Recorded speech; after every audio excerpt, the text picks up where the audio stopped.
Orang berpikir heran, apa yang mereka kejar ke Palestina? Andai ada orang ingin merebut Irak, masuk akal. Merebut Irak karena banyak sumur-sumur minyak. Andai ada mau ekspansi ke Kuwait, masuk akal. Karena sumur minyak di Kuwait banyak. Kenapa kembali ke Palestina? Ada apa? Tanah yang tandus, tanah yang kering kerontang. Mereka ingin membuat sebuah negara dengan keyakinan akan turun Mesias, sang juru selamat yang dijanjikan oleh Tuhan, dengan syarat orang-orang Yahudi mesti kembali ke negeri yang dijanjikan Tuhan. Yang kedua, Mesias sedang menunggu. Mesias melihat ke bawah. Kalau dia tengok di bawah masih banyak gurun pasir, dia tidak mau turun. Dia ingin melihat hijau. Kalau sudah dibentang karpet hijau, baru dia turun ke bawah. Maka yang dimaksud dengan hijau itu adalah ditanami tanaman-tanaman hijau, penghijauan yang luar biasa. Dan ketika Israel masuk ke Palestina, mereka ambil tanah itu, mereka hancurkan rumah orang Islam, mereka buat tembok panjang. Penjara terbesar dan terpanjang di dunia adalah Palestina. Mereka kurung orang Palestina. Mereka buat tembok beton yang tinggi, panjangnya 700 km lebih. Dari Pekanbaru kita lihat, Anda menuju Medan Sumatera Utara 600 km. Mereka membuat tembok tinggi 700 km. Bayangkan, umat Islam terisolir dan mereka tanami hijau-hijau. Makanya Allah berkuasa. Allah mau tunjukkan kuasa, lalu Allah buat tanaman hijau itu menyala. Dalam pokok yang hijau itu menyala beberapa bulan yang lalu. Heran orang, Allah mau menunjukkan kekuasaannya. Kalian tidak mau tolong Palestina, aku yang akan menolongnya. Tanaman yang hijau yang mereka tanam itu tiba-tiba terbakar. Tidak ada yang bisa mematikannya. Sampai-sampai reporter wartawan Amerika mengatakan, tidak ada yang bisa mematikan kebakaran ini kecuali Tuhan, karena Dia yang membakarnya. Bapak Ibu yang dimuliakan Allah SWT, tanaman apa yang mereka tanam? Persis yang dikatakan Nabi SAW, Syajaratul Gharqad, pohon gharqad, bentuknya seperti pinus, tinggi, memanjang.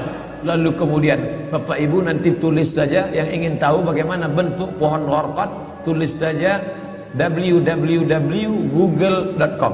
Lalu tulis di sana alif lam ghain ra qaf dal, al-gharqad, enter, muncul gambar pohon gharqad. HP saya tak bisa tulis Arab Pak Ustaz, belum masuk Islam. Cara mengislamkannya, Play Store, klik. Setelah buka Play Store, pilih Arabic Keyboard. Setelah keluar Arabic Keyboard, pilih Arabic Smart Keyboard. Smart Keyboard Arabic. Habis itu setupkan ke HP. 5 menit, geser, langsung berubah, bisa tulis Arab. Alif lam ghain ra qaf dal, enter, pilih image, muncul gambar pohon gharqad. Gimana? Sudah nampak? Tak keluar Pak Ustaz. Loh, kenapa? Paket tak ada. Sekarang mudah belajar. Dulu kami sekolah, ketika mau tahu gimana pohon sidir, kalau mau memandikan jenazah, ambil beberapa helai daun sidir, lalu digiling, dimasukkan ke air. Gimana pohon sidir Ustaz? Pohon sidir, kata Ustaz. Sekarang mudah saja, tinggal tulis sin dal ra, sidir, enter. Pohon bidara kata kita, enter image, nampak, oh ini gambarnya. Teknologi canggih memudahkan kita. Pohon gharqad kata Nabi, kalau bersembunyi dia di belakang pokok kayu, pokok kayu akan berkata, ini Yahudi di belakangku, bunuhlah. Kalau bersembunyi dia di belakang batu, batu akan berkata, ini ada Yahudi, bunuhlah. Tapi kata Nabi, ada satu pohon yang tidak mau menunjukkan dia. Ini pohon mereka, kata Nabi. Apa itu? Syajaratul Gharqad, pohon gharqad. Subhanallah, Masya Allah. Apa yang dikatakan Nabi dulu terwujud sekarang. Mereka tanam pohon gharqad ini sebanyak-banyaknya. Ketika saya sampai ke Rafah, Mesir, Palestina, sampai perbatasan Mesir Palestina, ada satu kota bernama Rafah. Rafah dibagi dua, Rafah Palestina, Rafah Mesir. Di tengah kota Rafah, di batas perbatasan, kawat duri panjang, yang dipasang dengan voltase listrik bertegangan tinggi. Siapa saja yang menyentuhnya akan terbakar mati. Tak ada orang berani mendekat. Tapi kawat-kawat duri itu kita bisa melihat rumah-rumah saudara kita di Palestina dan nampak hijau. Lalu gaib penunjuk bertanya ke kami, coba tengok pohon yang hijau itu. Pohon apa itu? Pohon apa ya? Itulah pohon gharqad yang dikatakan Nabi SAW. Mereka tanam sebanyak-banyaknya karena mereka meyakini bahwa Mesias akan mau turun kalau sudah dia tengok hijau. Seperti kita kalau pesawat mau mendarat di airport Sultan Syarif Qasim II Airport, Anda akan, ladies and gentlemen, all our passenger, para penumpang pesawat airlines, kita akan mendarat. Begitu kita melihat riau hijau, tapi hijaunya bukan pohon warqat, pohon gotah sama pohon sawit. Begitu juga kalau kita mau mendarat di Batam, kita lihat hijau ke bawah. Begitu jugalah Mesias akan turun ke bawah kalau dia melihat sudah hijau semua. Karena mereka meyakini, amat sangat meyakini itu. Mereka menanam pohon warqat itu. 3. Kapan Mesias akan turun? Mesias akan turun kalau Babilonia dibantai terus. Makanya mereka punya program bantai Babilonia, hancurkan Babilonia. Kenapa mereka marah dengan Babilonia?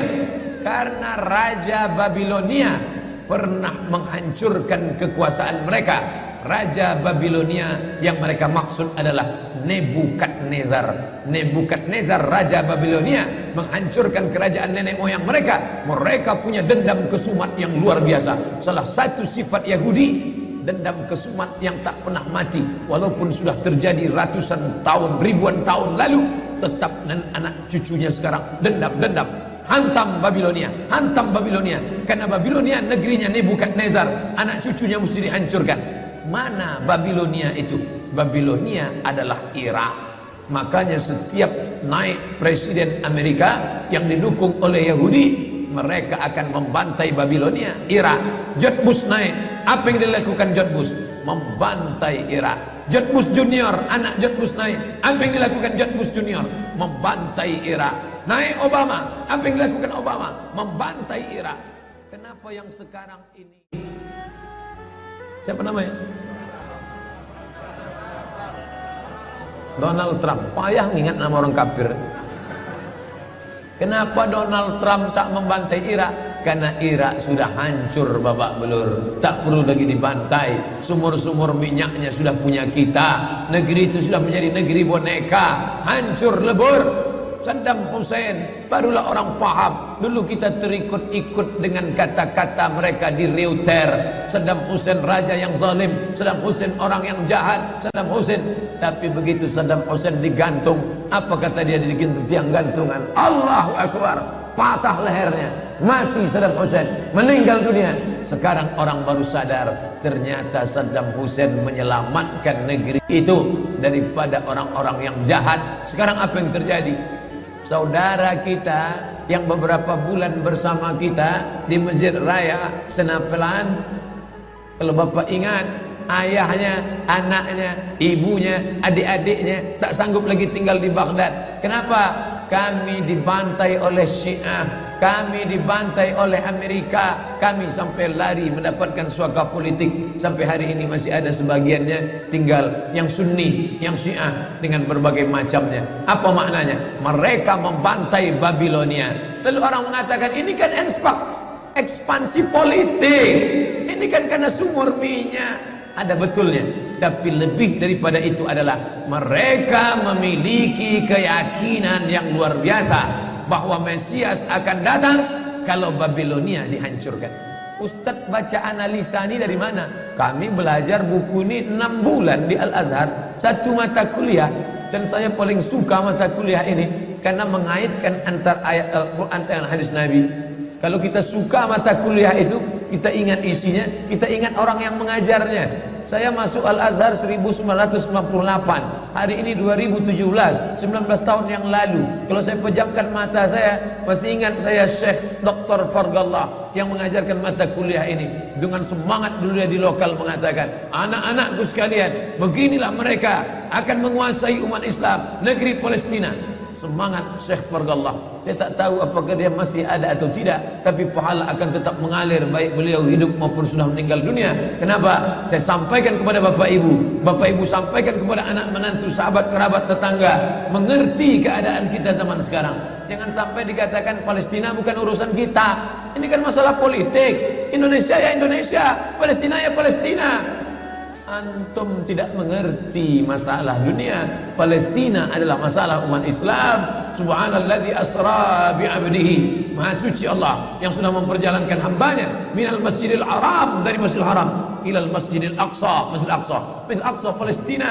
Kita yang tertulis dalam kitab suci kita bahwa kita punya ikatan emosional. Kenapa kita tidak yakin itu? Yahudi ajarannya dibuat-buat, ajarannya mitos, tapi mereka punya keyakinan yang luar biasa. Mereka rebut negeri itu, mereka kuasai, mereka hancurkan negeri musuh. Atas dasar apa? Keyakinan bahwa Mesias akan datang. Yang kelima, apa yang mereka lakukan untuk Palestina? Mereka meyakini ada Temple of King Solomon, tempel kuil King Solomon, Raja Sulaiman. Datang pula orang Indonesia latah, dikatakannya Sulaiman ini kerajaannya bukan di Palestina, di Yogyakarta, Sleman.